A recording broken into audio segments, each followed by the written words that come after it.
BSc first year paper जो आपका जो चर्चा हो रही है आज बॉटनी थर्ड, ठीक है, जिसका नाम है पैलियोबॉटनी टेरिडोफाइट एंड जिम्नोस्पर्म, ठीक है ना। हम यहाँ पर जो चर्चा कर रहे हैं, हमारे यहाँ पर जो फर्स्ट ईयर में वनस्पति विज्ञान जो है उसमें 3 पेपर में हमने डिवाइड किया है। पहला पेपर आपको एल्गी ब्रायोफाइट एंड लाइकेन्स के बारे में पढ़ना है, जो कि आपका बॉटनी का फर्स्ट पेपर है। सेकेंड पेपर जो आपका है माइकोलॉजी एंड जो प्लांट डिजीज है, प्लांट पैथोलॉजी है एंड बैक्टीरिया जो उससे रिलेटेड है माइक्रोबायोलॉजी से, वो पढ़ना है। और जो आपका थर्ड पेपर है बॉटनी थर्ड, जिसके तहत आपको पैलियोबॉटनी टेरिडोफाइट्स एंड जिम्नोस्पर्म पर चर्चा करनी है। तो आइए आज हम देखें, हम सबसे पहले हमारा जो फर्स्ट यूनिट है उसके सिलेबस पर हम चर्चा करते हैं। यूनिट फर्स्ट का जो सिलेबस है उसमें हमें क्या क्या पढ़ना है, तो हम यहाँ चर्चा करें।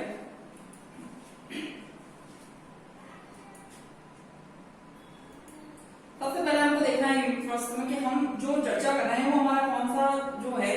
तो यहाँ पर जो पेपर का नाम ही हमारा क्या था, पैलियोबॉटनी एंड टेरिडोफाइट्स, ठीक है ना। आप छोटी क्लास में पढ़कर आए हैं कि टेरिडोफाइट्स क्या है, जिम्नोस्पर्म क्या होते हैं, एंजियोस्पर्म क्या होता है, एल्गी क्या, ब्रायोफाइट क्या। तो जब हम छोटी क्लास में थे, जब हमने बायोलॉजी स्टार्ट किया 11th-12th से जब हमने पढ़ना शुरू किया, तब हमारे पास ये वर्ड्स आए थे, ठीक है, इनके बारे में हमने थोड़ा बहुत जाना था।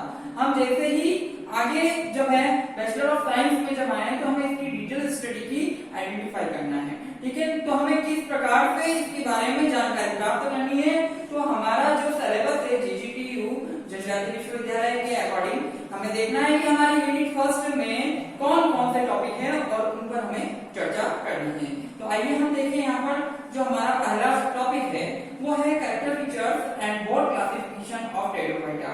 इसमें 2 टॉपिक्स हैं, पहले हमें कैरेक्टर फीचर्स के बारे में जानकारी प्राप्त करनी है और फिर जो भी बोर्ड साइंटिफिक जो क्लासिफिकेशन दिए किसको, टेरिडोफाइटा के अलग अलग साइंटिस्ट ने अलग अलग टाइम पर जो डिवीजन है यहाँ पर डिवाइड किए हैं कि टेरिडोफाइटा में कौन कौन से डिवीजन है। तो अलग अलग साइंटिस्ट ने यहाँ पर जो दिया है उनके बारे में हमें चर्चा करनी है, जैसे जेम्स ने डिपोम बॉल्ड, इस प्रकार के इंटरनेशनल नॉमेनक्लेचर वाले जो साइंटिस्ट हुआ और बोर्ड ऑफ जो साइंस था हमारा उनके द्वारा दिया गया।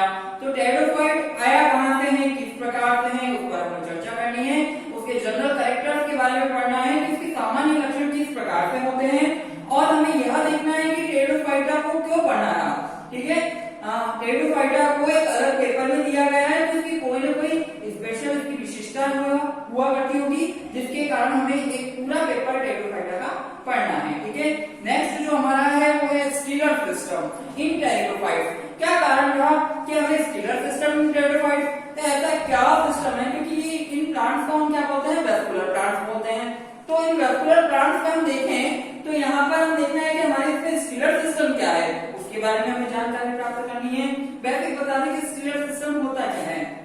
जिस प्रकार से प्लांट में एक विशेष प्रकार का सिस्टम डेवलपमेंट होता है जिसके कारण से मिनरल्स, वाटर, इस प्रकार की जितने भी प्रकार की जो दैनिक प्रक्रिया है इनके माध्यम से पादप के संपूर्ण शरीर पर पहुंचाई जाती है। इस प्रकार का सिस्टम होता है जिसमें जाइलम और फ्लोएम उनको सपोर्ट करते हैं, उसको हम स्टीलर सिस्टम कहते हैं। इस पर हम चर्चा करेंगे।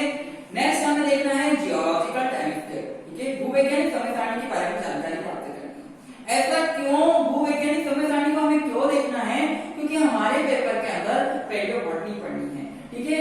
हम जब बात कर रहे हैं पैलियो जो आपका है, हम देखें फॉसिल्स के लिए कि कौन सा जो प्लांट है वो कब ओरिजिनेट हुआ, कब पृथ्वी पर आया होगा, तो उसके बारे में भी हमें चर्चा करनी है। उसके लिए हमें जियोलॉजिकल टाइम स्केल्स को पढ़ना है। पूरी जो हमारी जो टाइम स्केल्स है उसके बारे में हम डिटेल सीखेंगे कि ओरिजिन कब हुआ, कौन सा प्लांट सबसे पहले पृथ्वी पर आया होगा, उससे किसका ओरिजिन हुआ होगा, उनके कौन पूर्वज होंगे और अंतिम में कौन कौन से प्लांट्स आए होंगे। नेक्स्ट देखना है टाइप ऑफ फॉसिल्स। पुराने जो किसी प्रकार के जो पादप हैं वो किसी न किसी रूप में पृथ्वी में दब गए और उनके जो अवशेष हमें प्राप्त हुए हैं उसके कारण से हमने क्या किया, अध्ययन किया और पता लगाया कि ये इस समय से पहले का जो पादप है यहाँ विकसित हुआ करता होगा। जैसे हम एक वैसे की बात करें कि आप अभी जैसे हम कोई दूसरा एग्जाम्पल ना लेकर हम डायनासोर का एग्जाम्पल लेते हैं, ठीक है ना। डायनासोर के लिए बहुत सारी हॉलीवुड ने मूवी बनाई है, जैसे जुरासिक। जुरासिक क्या है, तो जूलॉजिक एक प्रकार का आपका टाइम पीरियड है, उसको नाम दे दिया कि उस समय कौन से प्लांट। आप देखते हैं कि जूलॉजिक मूवी जब आपने देखी कि बहुत सारे डायनासोर्स देखे हैं और उसमें जो आपने प्लांटेशन देखा है, जिस प्रकार के वहां पर पेड़ हैं, पौधे हैं और छोटी छोटी झाड़ियां हैं, तो किस प्रकार की थी। तो वो आपके जैसे जिम्नोस्पर्म है, डेट्रोफाइट्स है, एल्गा है, ब्रायोफाइट्स है, तो वहां पर उनको भी आइडेंटिफाई करके उस मूवी में बताया गया है। तो आपको टाइप्स ऑफ फॉसिल से स्टडी करनी है, उसके बारे में चर्चा करनी है, कितने प्रकार के फॉसिल्स होते हैं, जीवाश्म के बारे में बताना है और किस प्रकार के जीवाश्म को बनाया जाता है उसके बारे में भी आपको चर्चा करनी है। नेक्स्ट हमारे जो है कि जो पैलियोबॉटनी है उसकी क्या अप्लाइड एस्पेक्ट्स है, ठीक है, वो हमारे दैनिक जीवन में क्या महत्व रखता है, ठीक है। तो जैसे हम बात करेंगे जैसे हमारा पेट्रोल है, डीजल, ये कहां से मिला, ठीक है ना, ऑयल है, ये कहां से मिला, ये पृथ्वी से मिल रहा है, तो पृथ्वी पर आया कहां से, तो उनके बारे में हमें जानकारी प्राप्त करनी है, ठीक है। और हमें यहाँ पर कुछ फॉसिल प्लांट्स दे रखे हैं जो इनके पूर्वज माने गए हैं। जैसे हम बात करें कि यहाँ पर राहिनिया और विलियमसोनिया, राहिनिया फॉसिल्स है वो है टेरोफाइट का और विलियमसोनिया जो फॉसिल्स है वो है आपका जिम्नोस्पर्म का। तो आइए आज के जो हमारा टॉपिक है उस पर चर्चा करते हैं। आज का जो हमारा टॉपिक है वो है हमारा जनरल कैरेक्टर या कैरेक्टर फीचर्स ऑफ टेरोफाइट, ठीक है। तो कैरेक्टर जो हमारे ही टेरोफाइट्स में हमें क्या क्या देखना है, एक तो उसका इंट्रोडक्शन देखना है कि टेरोफाइट आया कहां से, ठीक है। उसके बाद हमें उसका जनरल कैरेक्टर्स के बारे में और उसके रेफरेंसेस के बारे में पता करना है। तो आज का जो हमारा एजेंडा है वो जनरल कैरेक्टर्स है और उसके सबसे पहले हम चर्चा करेंगे इंट्रोडक्शन, ठीक है। इंट्रोडक्शन पे हमें चर्चा करनी है। आइए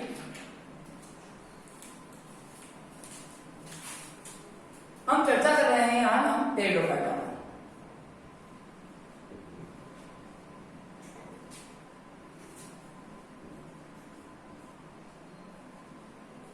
ठीक है।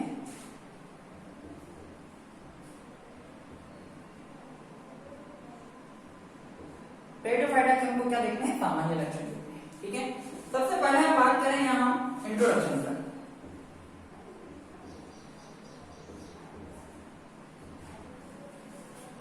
तो ये है क्या, ये प्लांट है, तो प्लांट है तो प्लांट में कौन सा है, तो सबसे पहले हम चर्चा करें इस पर प्लांट किंगडम की।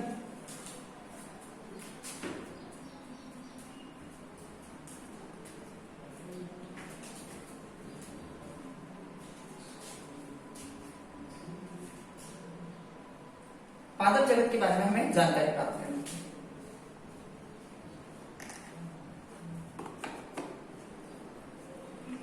ठीक है। पादप जगत को हमें देखना है कि पादप जगत में टेरिडोफाइटा का स्थान कहां से आया है। तो इसको पहले हम दो भागों में बांटते हैं।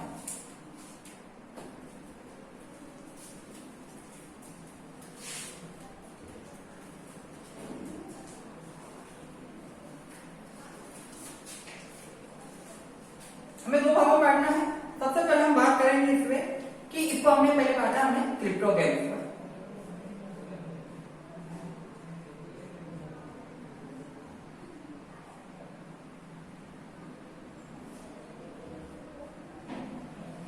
और दूसरा बांटेंगे हम इसको पैनरोगैम्स।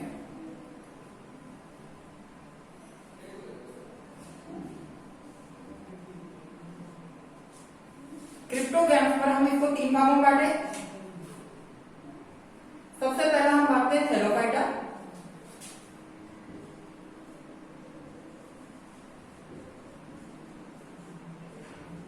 दूसरा है ब्रायोफाइटा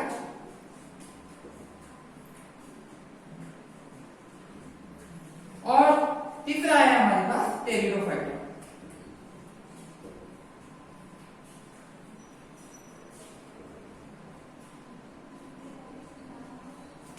यहां पर हम चर्चा करें तो जिम्नोस्पर्म और एंजियोस्पर्म,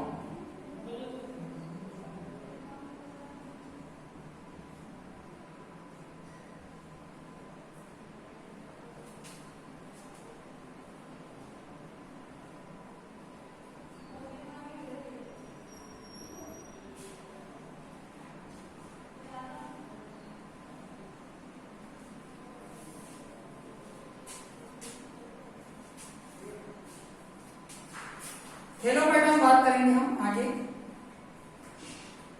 एल्गा,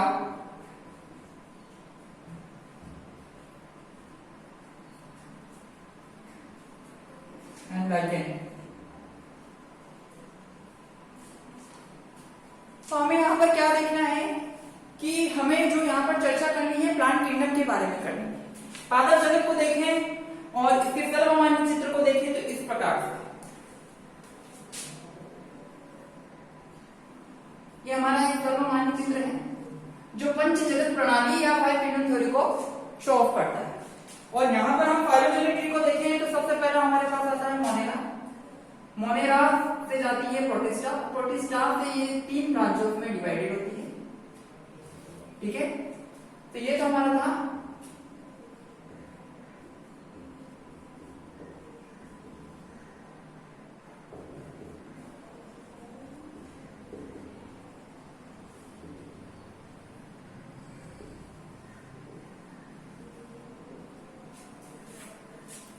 तो सबसे पहले क्या है, मोनेरा आया।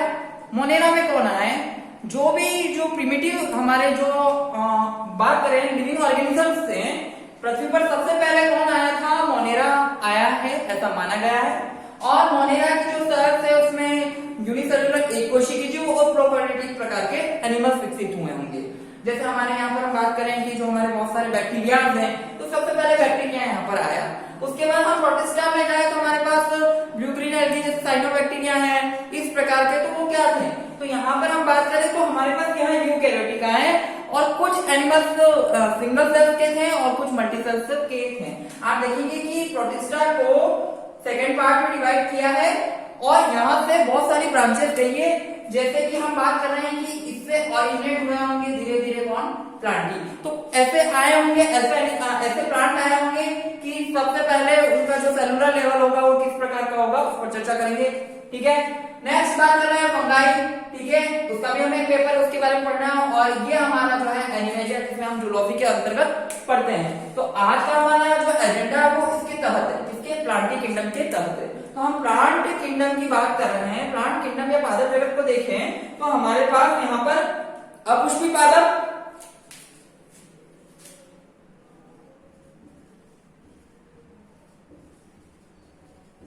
और पुष्पी पादप।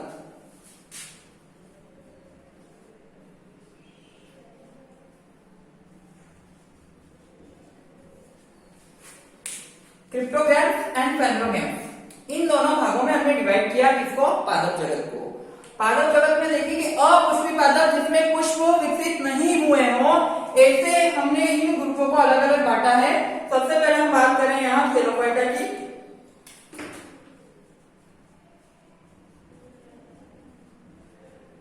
थैलोफाइटा का स्ट्रक्चर हम आगे देखेंगे। नेक्स्ट पर हम थैलोफाइटा पर चर्चा कर रहे हैं कि हमारे पास कौन है यहाँ पर, एल्गी,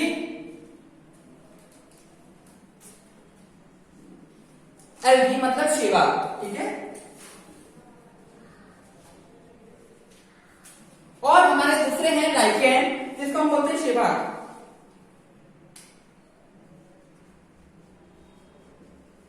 दोनों में बड़ा कंफ्यूजन है ना, एक में ल है और एक में क है। तो हिंदी में हम इसे शैवाल और शैवाल, बेसिकली हम इसको लाइकेन ही बोलते हैं। ठीक है, तो अब इनका जो थैलोफाइटा मतलब थैलो मतलब थैलस के समान इनका स्ट्रक्चर कैसा होगा, इस प्रकार से होगा। ठीक है, ये सबसे पहले आने वाले पादप थे जो जल में रहते थे और जिस प्रकार जल में जिस प्रकार हवा जो चलती थी उसी के साथ ये मूव करते थे। मतलब ऐसा नहीं है कि हवा चल रही है तो ये स्थिर रहेंगे, पर जिधर हवा चलती है उधर ये मूव करते। क्यों, क्योंकि ऐसा क्या कारण रहा, इसका कारण यह रहा कि यहाँ पर जो इनका बॉडी स्ट्रक्चर था या शारीरिक संरचना थी वो सरल प्रकार की थी, जिसके कारण इसको थैलोफाइटा में रखा। ये सारे जो पादप हैं वो किस पर रहते थे, जल में रहते थे। थोड़ा सा विकसित हुआ तो कुछ ऐसे थे शैवाल जो किसी 2 रूपों में पाए गए। ठीक है ना, इसमें एक किंगडम तो हम यहाँ पर बात करें कि लाइकेन मोस्टली हम बात करें यहाँ पर तो 2 प्रकार का, एल्गी प्लस आपका फंगाई का सम्मिलित रूप है। ठीक है ना, यहाँ पर जो फंगस है या कवक है उनका सम्मिलित रूप से मिलकर क्या करता है, लाइकेन। अब जैसे हम फंगस की बात करें या कवक की बात करें तो ये क्या करता है, ठीक है, और ये क्या करते हैं। तो हम पादप की बात करते हैं तो पादप भोजन के रूप में प्रकाश संश्लेषण की क्रियाओं को विकसित करते हैं, जबकि यहाँ पर इस प्रकार की कोई क्रिया नहीं होती। ये किसी भी आर्द्रता या नमी वाले स्थान से क्या करते हैं, एब्जॉर्प्शन करते हैं, वहां से अवशोषण करने का कार्य करते हैं। तो यहाँ 2 रूपों में कार्य कार्य संभव हुआ, एक तो भोजन का कार्य और दूसरा जल पहुंचाने का कार्य हुआ, और इनका सम्मिलित जो रूप था उसको हमने क्या नाम दे दिया, शेवाग नाम दिया, जिसको हम लाइकेन कहते हैं। तो इसकी उत्पत्ति हुई होगी, ठीक है। उसके बाद हम देखें जो पादप जगत के एम्फीबियन के उभयचर माने जाते हैं उनको हमने ब्रायोफाइटा नाम दिया।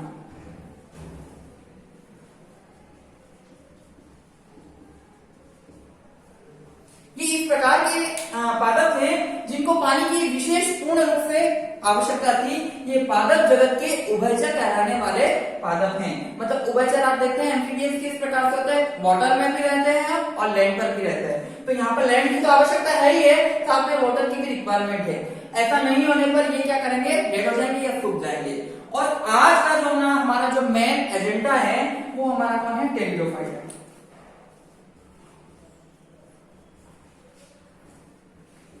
तो टेरिडोफाइटा कहां से आया, तो टेरिडोफाइटा यहां से आया। इसको हम अपुष्पी पादप भी कह सकते हैं, वैस्कुलर प्लांट भी कह सकते हैं, संवहनी पादप के नाम से भी इनको जाना गया। मतलब ऐसा था कि इन पर हम देखें तो इस प्रकार का प्लांट सिस्टम था, मतलब इस प्रकार के पादप थे, ठीक है। तो ये जो पादप थे वो इस प्रकार से थे, इनका जो बॉडी ऑर्गेनाइजेशन इस प्रकार का था। अब यहाँ पर इन पादप की बात करें तो ये इस प्रकार के प्लांट्स थे, जैसे रिक्सिया है, मार्गेंशिया है, एंथोसिरस है। तो इस प्रकार के जो प्लांट्स हैं ये कहाँ पर स्टेट थे। पर यहाँ पर हम देखते हैं तो कुछ प्लांट्स यहाँ पर इस प्रकार से विकसित हुए जिसमें इन्हें आधार प्रदान करने वाली रीढ़ की हड्डी के समान इन्हें स्ट्रेट रखा गया। इसलिए पृथ्वी पर पहले ऐसे पादप आए जो कि क्या हुए, खड़े हुए, और इनको सहारा प्रदान करने के लिए एक विशेष प्रकार की संरचना का विकास हुआ, जिसको हमने क्या बोला, स्टीलर सिस्टम या संवहन तंत्र नाम दिया, जिसमें जाइलम और फ्लोएम का एक सम्मिलित रूप पाया गया। इसके बारे में भी हम आगे चर्चा करेंगे। तो हमारा टेरिडोफाइटा आया कहां से, ठीक है। तो टेरिडोफाइटा हम जो आज का हमारा एजेंडा है वो यहाँ से आया है, ठीक है, प्लांट किंगडम के ट्रिप्टोगैम से, और वहां से ये कहां, टेरिडोफाइटा में विकसित हुआ और इसे अपुष्पी पादप के रूप में समझाया गया।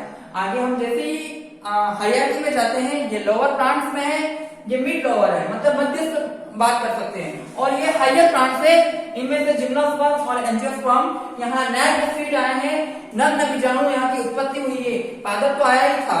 तो आपको ये जो पेपर है, पेपर बॉटनी थर्ड, ठीक है, इसकी अंतर्गत आपको क्या क्या पढ़ना है। तो सबसे पहले तो आपको टेरिडोफाइटा के बारे में, उसके बाद आपको पैलियोबॉटनी के बारे में, ठीक है ना, उसके बाद हमें जिम्नोस्पर्म के बारे में। तो आप जब जिम्नोस्पर्म भी पढ़ेंगे, इसमें 5 यूनिट में इसे डिवाइडेड कर रखा है, तो आगे की 3 यूनिट, पहली, दूसरी और तीसरी यूनिट में तो आपको इन दोनों के बारे में चर्चा करनी है, और चौथी और पांचवी यूनिट है हमें वो जिम्नोस्पर्म के बारे में चर्चा करनी है।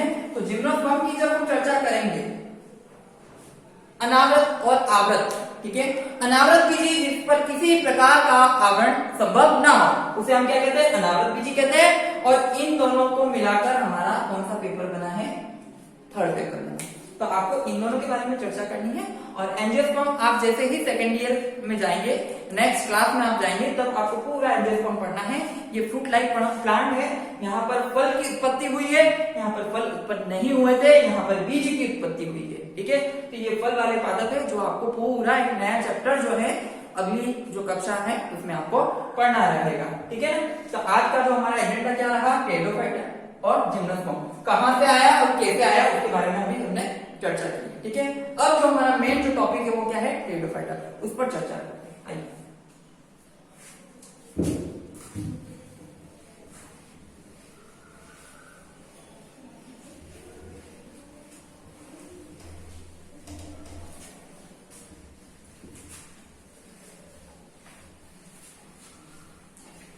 टेरिडोफाइटा एक ग्रीक वर्ड है, ठीक है। आइए हम देखें हमारी नेक्स्ट पीपीटी पर। हमें जो हमारा मैथ है हमारी नेक्स्ट पीपीटी पर हम देख रहे हैं। तो एक बार हम हमारी पीपीटी पर भी जाएंगे, उससे पहले हम बोर्ड पर देखें कि जो टेरिडोफाइटा है वो एक ग्रीक वर्ड है, और उसमें टेरॉन का मतलब होता है सीजर, पैदल, मतलब पंख, और फाइटोन का मतलब होता है प्लांट, मतलब पादप।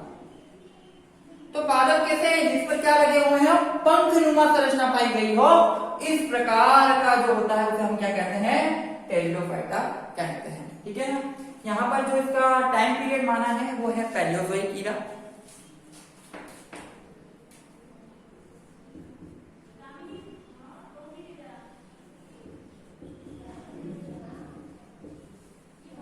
पैलियोजोइक ईरा जो है हमारा, या काल में या महाकल्प, हम जिसके बारे में चर्चा करेंगे आगे, हम जियोलॉजिकल टाइम स्केल में पढ़ेंगे। तो एज ऑफ टेरिडोफाइटा, ठीक है ना, मतलब टेरिडोफाइटा का युग कौन सा था, तो पैलियोजोइक जो ईरा थी वो हमारा ये युग है, पैलियोजोइक युग है, वो हमारा कौन है, वो कौन है, टेरिडोफाइटा का स्वर्णिम युग माना गया है, मतलब यहाँ से हमारी उत्पत्ति मानी गई है। ठीक है, तो हमें इनके बारे में चर्चा करनी है, हेकल ने बताया इनके बारे में। ठीक है, तो टेरिडोफाइटा उसे वेस्कुलर जो प्लांट है वो भी बोलते हैं, सामान्य पादप के नाम से भी इन्हें जाना जाता है यहाँ पर।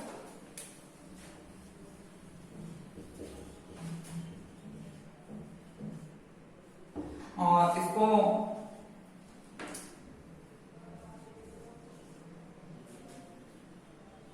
स्नेक प्लांट या बॉटनिकल स्नेक प्लांट के नाम से भी जाना जाता है। ठीक है, तो इसके कुछ कॉमन नेम्स हैं। ठीक है, उसके बारे में हम चर्चा करते हैं, हमारी पीपीटी की स्लाइड पर आइए एक बार।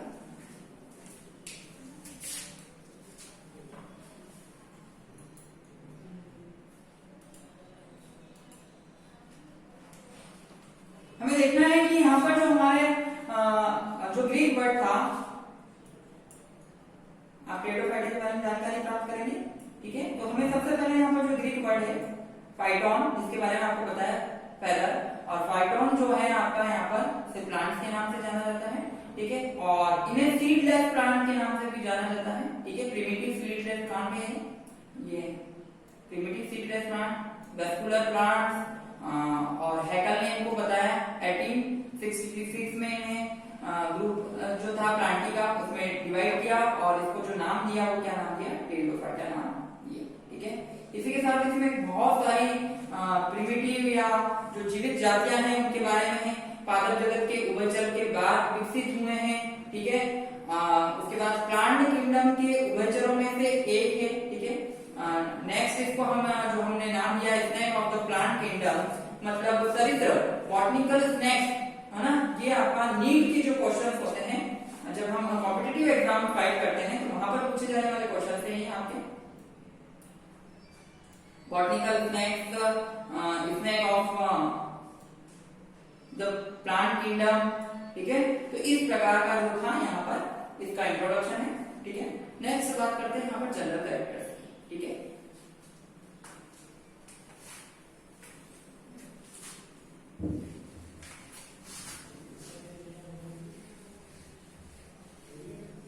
सामान्य लक्षण की बात करनी है सेकंड में, आपको बता दिया जाए ये यूनिट फर्स्ट का टॉपिक है, फर्स्ट टॉपिक है।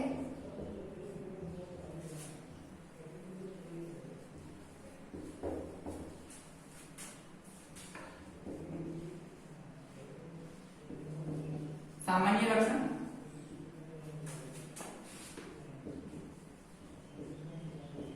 ठीक है। सबसे पहले हम इनसे जनरल कैरेक्टर्स की बात करें यहाँ पर, तो हमें जनरल कैरेक्टर्स में क्या देखना है कि किस प्रकार का पादप है। ठीक है, तो इसका जो बेसिक की पॉइंट है टेरिडोफाइटा ही आते से हमारे दिमाग में एक बात आ जानी चाहिए कि ये जो है कौन से प्लांट है, कमली पादप, मतलब वेस्कुलर प्लांट्स ये विकसित हुए हैं। ठीक है, तो सबसे पहला हमारा पॉइंट क्या होगा कि ये प्लांट किस प्रकार के हैं, ये वेस्कुलर प्लांट्स हैं। ठीक है, वेस्कुलर मतलब क्या है कि इनका जो बॉडी स्ट्रक्चर है उनमें एक विशेष प्रकार की संरचना है। ठीक है ना, जैसे हम बात करें हमारा कोई प्लांट है, इसको स्ट्रेट रखने के लिए यहाँ एक सिस्टम डेवलप हुआ, जैसे कि हमारी बैकबोन है रीढ़ की हड्डी, उस प्रकार से। ठीक है ना, तो ये सिस्टम यहाँ पर डेवलप हुआ जिसके कारण प्लांट क्या हुआ, स्ट्रेट। ठीक है, तो इसे रखने के लिए यहाँ पर कौन, जाइलम, और उसके चारों कौन होता है, फ्लोएम।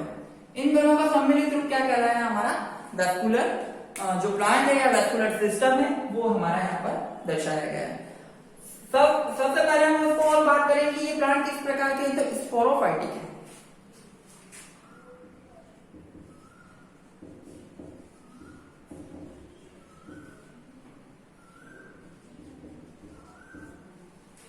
जब हम बात करते हैं कि हम एक ग्राफ को देखें, समझिएगा इस ग्राफ को, ठीक है। तो यहां पर कौन है, algae, bryophyte, pteridophyte, gymnosperm and angiosperm, ठीक है, इन ग्रुप में डिवाइडेड किया है। तो यहां पर हम जो ये वाला हमारा जो रेशियो है, ठीक है, यहां पर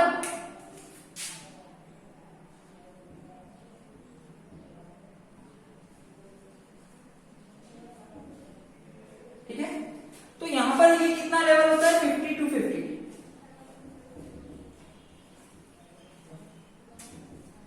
मतलब आप समझ सकते हैं कि स्पोरोफाइट जनरेशन कितनी है, 50%, और गैमेटोफाइट जनरेशन कितनी है, 50%। पर हम जैसे जैसे नीचे की तरफ जाएंगे और जैसे जैसे ऊपर की तरफ जाएंगे तो ये क्या होता है, जैसे यहाँ पर हम बात करें, यहाँ सारा क्या है, स्पोर्स है। तो यहाँ जैसे माने ब्रायोफाइट्स का हम जो हमारा रेशियो देखें यहाँ पर,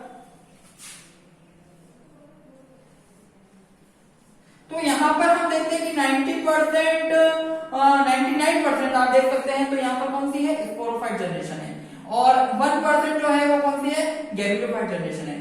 सेंटर में हम बात करें तो यहाँ पर 70% हमारा कौन सा है, स्पोरोफाइट जनरेशन है, और 30% कौन है, हमारी गैमेटोफाइट जनरेशन से। पर यहाँ पर आता है क्या हो जाता है, टेरिडोफाइटा में 50-50% हो जाती है, मतलब दोनों, इसलिए इसको हम क्या कहते हैं, अल्टरनेट जनरेशन, पीढ़ी एकांतरण, मतलब एक पीढ़ी के बाद दूसरी पीढ़ी तो बराबर लेवल में चलने वाली है, इसलिए इसको हमने सबसे आईएमपी जो हमारा डिवीजन है उसमें रखा गया है, टेरिडोफाइटा में। मतलब पहले जो चलती है यहाँ पर स्पोर, मतलब बीजाणु के माध्यम से, इसलिए इसको हमने क्या कैसे पादप कह दिया, बीजाणु भेद पादप या स्पोरोफाइट प्लांट, ठीक है। तो उसके बारे में, और हम जैसे ही आगे करेंगे तो वहां पर गैमेटोफाइट जनरेशन बढ़ती जाएगी और स्पोरोफाइट जनरेशन कम होती जाएगी, और यहाँ पर बताते हैं कि शून्य के बराबर नगण्य होती जाएगी। तो इसको हम एक नॉर्मल ग्राफ की तरह भी समझ सकते हैं।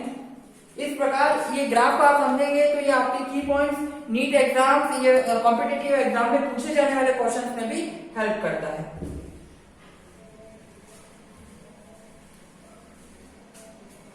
अब बात कर रहे हैं हमें कि जो स्पोरोफाइट प्लांट है वो किस किस प्रकार, तो रूट, स्टेम और लीफ, ठीक है ना।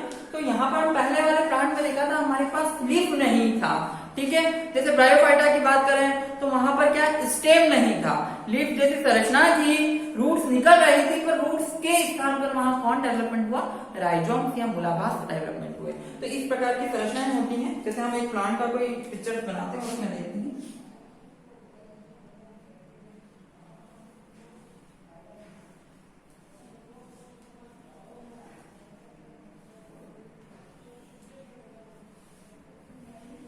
ठीक है। तो यहाँ पर ये जो प्लांट्स है वो हमारा साइलोटम प्लांट्स है, और इस साइलोटम प्लांट्स को हम चर्चा करें तो इसमें लीव्स हैं स्केली लाइक, मतलब शल की पत्तियां हैं, और जो इसका स्टेम है, जैसे हम यहाँ देखें कि ये मड में है या मिट्टी में डेवलप है, तो यहाँ रूट्स डेवलप नहीं हुए, पर रूट्स के स्थान पर यहाँ कौन है, राइजोम्स है, मूलाभास विकसित हुए। इसलिए ये प्लांट जमीन के अंदर तक नहीं जाते हैं, ठीक है। इनकी जो जड़ें हैं आप इनको निकालेंगे तो तुरंत आसानी से ये निकल जाएंगे। इसका कारण क्या है कि ये नॉर्मली है। उसके बाद हम देखें कि यहाँ पर हमारा स्टेम है, ये एकदम ग्रीनिश होता है, हरे कलर का होता है, ठीक है। और यहाँ पर जो लीव्स है आप देख सकते हैं स्केली लाइफ है, मतलब शल की पत्तियों के रूप में पाई जाती है, ठीक है। नेक्स्ट बात करें इसमें स्पोरोफाइट, मतलब स्पोर मतलब बीजाणु, पर हमारी लैंग्वेज में हम जब टेरिडोफाइटा की बात करते हैं तो स्पोर्स का मतलब यहाँ पर बोलते हैं सॉरी, ये वाला सॉरी नहीं, स्पोर्स का दूसरा नाम है, सॉरी के नाम से इसे जाना जाता है। इन स्पोर्स को जब जर्मिनेशन होते हैं तो ये इस प्रकार के जो फ्रूट्स होते हैं वो इस तरह से फटते हैं, और इसमें से छोटे छोटे स्पोर्स बाहर जनरेट होते हैं, और ये जनरेशन जो इनका फर्टिलाइजेशन होता है, जैसे पॉलिनेशन के रूप में हवा के माध्यम से एक स्थान पर दूसरे स्थान पर रहते हैं, तो इस प्रकार से इनमें जर्मिनेट होता होगा, ठीक है। नेक्स्ट हम बात करें कि इसका आवास कैसा होना चाहिए, तो जैसे हम बात करें कि गीली मिट्टी है उनके आसपास क्षेत्रों में ये दिखाई देते हैं, साथ ही नमी वाले स्थान, छायादार स्थान पर ये पाए जाते हैं, ठीक है। और बात करें कि जो इसकी मिट्टी की जो क्वालिटी होती है वो किस प्रकार की, तो पानी के आसपास लवणता की मात्रा ज्यादा होती है, सैलिनिटी ज्यादा होती है, तो वहां पर ये पाए जाएंगे।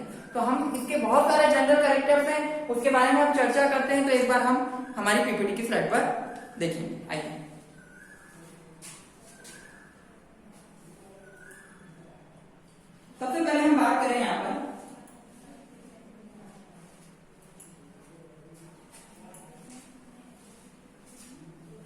कि जो हमारा प्लांट बॉडी है वो कौन सी है, स्पोरोफाइट है, ठीक है।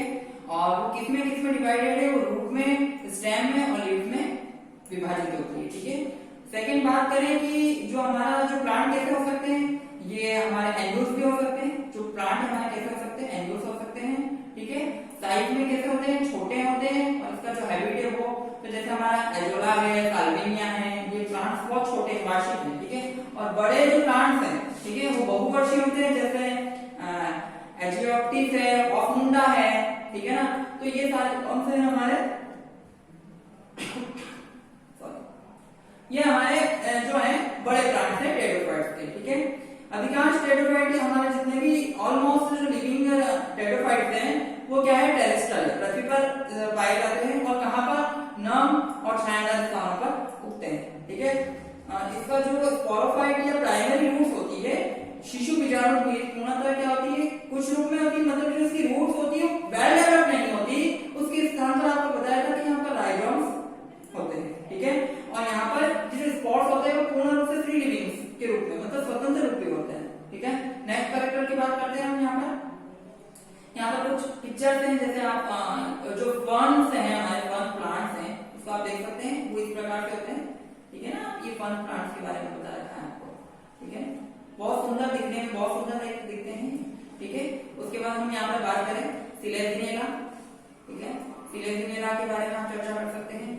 इसको संजीवनी बूटी के नाम से भी जाना जाता है, ठीक है। ऐसा क्यों कहते हैं, जब हम सिलेजिनेला पढ़ाएंगे तब आपको इस पर चर्चा करेंगे, ठीक है ना। उसके बाद हम यहाँ पर मार्सिलिया, ठीक है, 4 पत्ती वाला, ठीक है। और ये आपको पानी के आसपास या नदी किनारे के आसपास आपको मिल सकता है। इसमें जो है मतलब विषम बीजाणुता पाई जाती है इसमें, ये सबसे इसका में कैरेक्टर्स है, ठीक है। उसके बाद यहाँ पर बात करें कि इक्विसिटम, इक्विसिटम आपका बहुत आइडेंटिटी प्लांट है, जो दिखने में कैसा दिखाई देता है, हमको हॉर्स टाइप की तरह दिखाई देता है, घोड़े की पूंछ के समान दिखाई देता है। इसमें नॉट पाए जाते हैं, इसमें इंटरनॉट पाए जाते हैं। इसके अलावा यहाँ पर है हमारे पास लाइकोपोडियम है, जिसमें ये 2 प्रकार के हो सकते हैं अलग अलग जातियों में, और इनमें जो वेल डेवलप्ड सिस्टम होता है वो आपका प्रोटोस्टाइल प्रकार का होता है। इस प्रकार की बहुत सारी विशेषताएं ये हमें बहुत सारी जो नमी वाले और इस प्रकार के स्थान में हमको देखने को मिल सकते हैं, ठीक है। नेक्स्ट बात करनी है हमें यहाँ पर, हाँ, यहाँ पर जो इसकी लीव्स है, लीव्स कैसी होती है, स्कैली होती है, स्मॉल होती है और साइल होती है, मतलब यहाँ पर जो है छोटी पत्तियां एक के बाद एक क्रम में विन्यासित होती है, ठीक है। यहाँ पर 2 प्रकार की पत्तियां होती है, छोटी पत्तियों को हम माइक्रोफिलोस कहते हैं, लघुपर्णी, और जो बड़ी पत्तियां होती हैं उसे हम मेगाफिलस कहते हैं या गुरुपर्णी के नाम से जाना जाता है। इसका जो स्टेम होता है वो यूजुअली ब्रांच होता है, वो हो सकता है मोनोपोडियल भी हो और डाइपोडियल भी हो, डाइशियस भी हो, मतलब कुछ प्लांट्स एक शाखा में ही विभाजित होते हैं और कुछ द्विभाजित भी हो सकते हैं। नेक्स्ट हमें देखना है यहाँ पर कि जो इसकी रूट्स हो और जो स्टेम है उसमें वेल डेवलप्ड वैस्कुलर सिस्टम पाया जाता है। हमने पहले ही बात की थी कि ये प्लांट या जो टेरिडोफाइटा डिवीजन है हम बात कर रहे हैं, ये किस पर आधारित है, वैस्कुलर सिस्टम पर आधारित है। वैस्कुलर सिस्टम का मतलब यहाँ पर जाइलम के चारों ओर फ्लोएम होता है। यहाँ पर हम बात करें तो यहाँ पर कैम्बियम रिंग्स होती है, वो यहाँ पर एक्सेंट होती है। नेक्स्ट बात करें यहाँ पर जो जनरेशन है, रिप्रोडक्शन की बात करें तो किसके माध्यम से होता है, स्पोर्स के माध्यम से होता है, और ये स्पोर किसमें कन्वर्ट होते हैं, स्पोरेंजिया या बीजाणुधानियों में कन्वर्ट होते हैं, ठीक है। तो रिप्रोडक्शन के लिए इसको स्पोर्स की आवश्यकता होती है, ठीक है। नेक्स्ट हमें देखना है कि जो स्पॉट होते हैं वो कैसे किस किस प्रकार के, तो हम बात करेंगे जब हम टाइप स्टडी प्लांट्स की बात करेंगे तो कुछ प्लांट्स हमें होमोस्पोर्स के पढ़ने हैं और कुछ प्लांट्स हमें हेटेरोस्पोर्स के पढ़ने हैं, जिसको हम हमारी आगे वाली जो लाइफ साइकिल उसमें देख सकते हैं, ठीक है ना। और ये स्पोर कहाँ पर लगते हैं, तो स्पोरोफिल या स्पोरेंजिया पर लगते हैं, और ये स्पोरेंजिया कहाँ पर होती है, बीजाणु पर्ण जिसे हम कहते हैं, स्पोरोफिलस जिसे हम कहते हैं। अब यहाँ स्पोरोफिलस पर विभिन्न प्रकार की जैसे बड़ी है तो उसे हम क्या बोलेंगे कि गुरु बीजाणुधानियां बोलेंगे, स्पोरेंजिया, मेगा स्पोरेंजिया। छोटी है तो उसे हम क्या बोलेंगे, लघु बीजाणुधानियां, माइक्रो स्पोरेंजिया। और इनसे जो संबंधित है जैसे माइक्रोस्पोरोफिल या मेगा स्पोरोफिल, इस प्रकार का यहाँ पर हम यूज करते हैं। तो इसका सबसे आगे हम यहाँ पर देखिए बहुत सारे प्लांट्स हैं जो हमारे दैनिक जीवन में भी बहुत सारे मेडिसिन के रूप में, इंडिकेटर्स के रूप में यहाँ पर हमारी सहायता करते हैं, ठीक है। आप देख सकते हैं कि प्लांट की जो वेंट्रल साइड पर इस प्रकार के काले काले प्रोटीन्स हैं, तो ये क्या है, स्पॉट्स है, इसको आप अच्छे से देख सकते हैं, अलग अलग स्पीसीज है। ये देखिए आप इस प्रकार से स्पॉट्स यहाँ डेवलप हुए हैं, ये देखिए, ठीक है, ये रिप्रोडक्शन के लिए हेल्प करते हैं। नेक्स्ट देखना है कि जो टेट्रोफाइट्स है हमारा, ठीक है, ये हमारा जो है हेटेरोमॉर्फिक अल्टरनेट जनरेशन को शो ऑफ करता है, ठीक है। तो यहाँ पर जो ये शो कर रहा है अल्टरनेट जनरेशन को पीढ़ी एकांतरण, तो उसमें क्या है ऐसा, तो यहाँ पर सबसे पहले हमारा जो स्पोरोफाइट प्लांट्स है वो किसमें कन्वर्टेड होता है, स्पोरोजिया में कन्वर्टेड होगा, और ये स्पोरेंजिया किसमें कन्वर्टेड होंगे, इसका जो यहाँ के स्पॉट है, ठीक है, उसमें कन्वर्ट, मतलब गैमेटोफाइट जनरेशन यहाँ पर होगी, ठीक है। तो पहले यहाँ पर क्या होता है, मियोसिस होता है, और मियोसिस के बाद यहाँ पर होता है हैप्लॉइड डिवीजन, और हैप्लॉइड डिवीजन के बाद यहाँ पर दो प्रकार के, जैसे हम बात करेंगे प्रोथैलस डेवलप होगा, प्रोथैलस में मेल से आर्चिगोनिया, और मेल से आपका एंथ्रीडियम, और फीमेल से आपका आर्चिगोनिया डेवलप होगा, जो आगे जाकर किसमें कन्वर्ट होगा, ठीक है, एंथर में कम्प्लीट हो रहा है, ठीक है, और दूसरा आपकी जो है एक में कम्प्लीट होगा, दोनों का फर्टिलाइजेशन होगा, और उससे क्या होगा, नेक्स्ट जनरेशन प्राप्त होगी। तो इसको हम हमारी पीपीटी की स्लाइड पर देख सकते हैं। आइए पहले हम बात करते हैं हमारी होमोस्पोरिक जो लाइफ साइकिल है उस पर सम बीजाणुता की बात करें, तो हमने कोई एक प्लांट लिया है, सबसे पहले देखा हमने जो प्लांट लिया वो हमारा प्लांट है वो इक्विजिलियम है। ये इस प्रकार का प्लांट है, तो ये हमारा होमोस्पोर प्लांट है, ठीक है, जहां हाईलाइट कर रहे हैं वो आप देखिएगा, ठीक है। इक्विजिलियम प्लांट में हम बात करें तो जब ये पूरा कंप्लीट प्लांट है तो कौन सी जनरेशन है, डिप्लॉइड, 2n जनरेशन है। अब यहाँ पर हम बात करें कि ये हमारा कौन है, स्पोर, ठीक है, स्पोर क्या है, 2n है, डिप्लॉइड है, क्या बना, स्पोरेंजियम बना, वहां से स्पोरेंजिया बना, ठीक है, और स्पोर मदर सेल में कन्वर्ट हुआ। जैसे ही स्पोर मदर सेल से सेल का डिवीजन होता है, मतलब आप देख सकते हैं यहाँ पर कि यहाँ पर इस प्रकार का डिवाइडेशन है, यहाँ पर ये इस प्रकार के स्पोर्स हैं, तो आप देख सकते हैं कि जब स्पोर मदर सेल होती है तो उसका एक एग्जांपल ऐसा है कि बैलून में हम हवा भरते हैं और उसकी कैपेसिटी तक जो हवा होती है उसके बाद कैपेसिटी से अधिक हो जाने के बाद बैलून क्या होता है, फूट जाता है। तो जस्ट लाइक यहाँ पर भी इसी प्रकार का यहाँ पर संरचना प्राप्त होती है, मतलब ये जो स्पोर्स है डिवाइडेशन करने के बाद इतने बढ़ जाते हैं कि इनकी जो लेयर है वो क्या होती है, ब्रेक हो जाती है। जब ब्रेक होती है तो क्या होता है यहाँ पर मियोसिस, ठीक है, मियोसिस से क्या होंगे, स्पोर्स बनेंगे, ठीक है। स्पोर्स क्या होगा कि जैसे ही काइनेटिक कंडीशंस मिलेगी स्पोर्स को तो किसमें कन्वर्ट हो जाएगा, प्रोथैलस में कन्वर्ट हो जाएगा। तो प्रोथैलस पर क्या, तो प्रोथैलस की जो अपर लेयर होगी वहां पर तो हमको मेल गैमेट्स और जो इंटरनल पार्ट होंगे वहां पर हमको फीमेल गैमेट्स मिलेंगे। तो हम पहले बात करते हैं कि हमारे पास जो मेल गैमेट है उससे क्या एंथ्रीडियम प्राप्त होगा, और एंथ्रीडियम से हमारे को एंथ्रोजोइड्स मिलेंगे। तो ये कौन सा स्टेज है, ये 2n स्टेज, ठीक है। और यहाँ पर जो फीमेल गैमेट्स हैं, ठीक है, वो हमारा क्या बनाएगा, फीमेल गैमेट्स ये आपका आर्चिगोनियम बनाएगा, और आर्चिगोनियम से क्या बनेगा, हमारे पास एक सेल बनेगी। जब हम एंथ्रोजोइड्स या एंथ्रोस की बात करते हैं तो यहाँ पर जो एंथर होंगे वो कैसे होंगे, फ्लैजिलेटेड होंगे, मतलब उनके ऊपर क्या लगे होंगे, इस प्रकार से फ्लैजिला लगे होंगे, जो उसको एक स्थान से दूसरे स्थान पर जाने में क्या करेंगे, सहायता प्राप्त करेंगे। पर यहाँ पर जब एक सेल होगी तो यहाँ पर ग्रीवा जैसी कोशिका प्राप्त होगी और उसमें एक सेल का डेवलपमेंट होगा। दोनों में जब फर्टिलाइजेशन इनिशिएशन की प्रक्रिया होती है तो क्या बनता है, हमारे पास जाइगोट बनेगा, और जाइगोट से हमारे पास 2n एम्ब्रियो बनेगा, और एम्ब्रियो से हमारे पास क्या बनेगा, न्यू प्लांट या एडल्ट प्लांट। तो यहाँ पर दो प्रकार का रिप्रोडक्शन संभव है, वेजिटेटिव रिप्रोडक्शन, मतलब इसमें हो सकता है कोई ट्यूबर बनी हो, ट्यूबर से नया प्लांट डेवलप हो गया, या फिर हम बात करें कि यहाँ पर होमोस्पोर या हेटेरोस्पोर की बात करें तो उस प्रकार से जनरेशन होगी। तो अभी हमने जो बात की है वो सम बीजाणुता की बात की है। तो आप देख सकते हैं कि यहाँ पर ये वाली जो स्टेजेस है जहाँ से प्लांट से स्पोर बन रहा है, तो ये तो हमारी कौन सी बन रही है, स्पोरोफाइट जनरेशन या बीजाणु द्वितीयावस्था। जबकि यहाँ पर कौन मिला, मेल फीमेल मिल रहे हैं, तो क्या बनेगी हमारे पास गैमेटोफाइट जनरेशन प्राप्त होगी। ये हमारी स्पोरोफाइट जनरेशन है और ये हमारी गैमेटोफाइट जनरेशन है। यहाँ पर हम देखें तो 50-50% पूर्ण रूप से होती है। ये तो हमारा था होमोस्पोर। होमोस्पोर में मियोसिस होता है, मियोसिस के बाद स्पोर के बाद मदर सेल बनती है और उससे हमको प्रोथैलस मिलता है, ठीक है। नेक्स्ट हम जब बात करें हेटेरोस्पोर, हेटेरो नाम से ही अलग है कि विषम बीजाणुता, ठीक है, मतलब आकार में दोनों में विभिन्नता पहले से ही पाई गई, ठीक है। आइए उसकी भी हम लाइफ साइकिल को देखते हैं। ये हमारी कौन सी लाइफ साइकिल है, हेटेरोस्पोर की। तो यहाँ पर जैसे हमने कोई एग्जांपल लिया है, जैसे हमारा एग्जांपल है यहाँ पर 2n प्लांट्स है मार्सेलिया, ठीक है ना, कार्टिलेज के बारे में भी आपको पढ़ना है। तो यहाँ पर डायरेक्ट क्या है कि यहाँ पर स्पोर अलग से डेवलप हुआ, मतलब इस प्रकार से लीफ पर नहीं है यहाँ पर, ठीक है ना, वहां पर लीफ पर था। तो यहाँ से क्या बनेंगे, सबसे पहले स्पोरोकार्प बनेंगे जो ऑलरेडी क्या है डिप्लॉयड है, 2 है।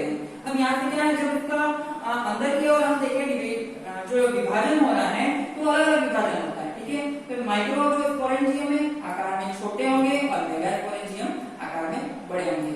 जो गुरु है उससे मदर और जो छोटा है उससे नर, ठीक है। तो मेल तो माइक्रो स्पोर से स्पोरेंजियम से माइक्रो स्पोरेंजियम मदर सेल, मतलब जो आपका लघु बीजाणु है, लघु बीजाणु मात्र कोशिका बनेगी और क्या होगा, विभाजन होगा। और इधर क्या होगा, गुरु बीजाणु मात्र कोशिका बनेगी और उसमें समसूत्री विभाजन होगा।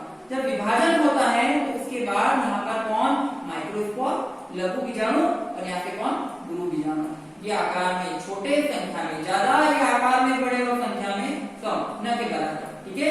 अब यहाँ पर क्या होगा, फिर से विभाजन होगा। तो यहाँ पर पहले बना मेल गैमीट और यहाँ से बना हमको फीमेल गैमीट, ठीक है। मेल गैमीट से यहाँ पर कौन बनता है, एंथ्रीडियम बनता है। एंथ्रीडियम से कौन बनते हैं हमारे पास, एंथ्रेजॉइड, और एंथ्रेजॉइड से हमको क्या बनते हैं, एंथर। यहाँ पर आप देख सकते हैं, देखो इस प्रकार का फ्लैजिला यहाँ पर विकसित हो रहा है, ठीक है ना, ये इसके लिए हेल्प करेगा। जबकि यहाँ पर हम जब बात करें आगे फीमेल हेमिटोफाइट की, तो वहां पर आर्चिगोनिया, और आर्चिगोनिया से क्या मिलेगा हमको, एक्स सेल मिलेगी। तो यहाँ पर फर्टिलाइजेशन हुआ और क्या बना, जाइगोट और एम्ब्रियो प्लांट बनेगा। तो वहां पर क्या था, वहां पर पहले जो था वो हैप्लॉइड जो हमारी स्टेजेस थी वो हमारी हेमिटोफाइट जनरेशन, और डिप्लॉइड स्टेजेस है वो स्पोरोफाइट जनरेशन है। तो थोड़ा सा वेरिएशन है होमोस्पोर और हेटेरोस्पोर में, ठीक है। तो इस प्रकार की यहाँ पर लाइफ साइकिल चलती रहती है, ठीक है। नेक्स्ट हमें और देखना है कि इसकी एफिनिटीज बात करें। टेरिडोफाइटा से पहले कौन आया, तो ब्रायोफाइटा आया, और उसके बाद कौन आएगा, वो आएगा जिम्नोस्पर्म। तो इन दोनों में जो वेस्कुलर बंडल है, सिमिलरिटी है, डिसिमिलरिटी की बात करें तो जैसे बात करें कि इसकी थैलेस स्ट्रक्चर है या इसकी स्पोरेंजियम है, उसके बारे में डेवलपमेंट की बात करें तो कहीं ना कहीं एक दूसरे से ये मिलते जुलते हैं। और अंतिम में हमें क्या करना है, हमारा जो अंतिम है वो है हमारा रेफरेंसेस, ठीक है। तो ये टेक्स्ट बुक ऑफ बॉटनी जिनके जो लेखक है doctor V K. Singh, doctor P C. Pandey and doctor V K. Jain, जो कि रस्तोगी पब्लिकेशन से लिया गया है, जो कि हमारा मेरिट में भारत का सर्वश्रेष्ठ पुस्तक है, ठीक है। नेक्स्ट जो हमारी कैलियोबॉटनी, टेरिडोफाइटा एंड जिम्नोस्पर्म, जिनके लेखक सर्वमान्य पुस्तक है हमारे राजस्थान की, जिनके लेखक है गेना वर्मा एंड जोगी के नाम से फेमस है, ठीक है। और अंतिम पुस्तक जो हमारी की पॉइंट में सबसे ज्यादा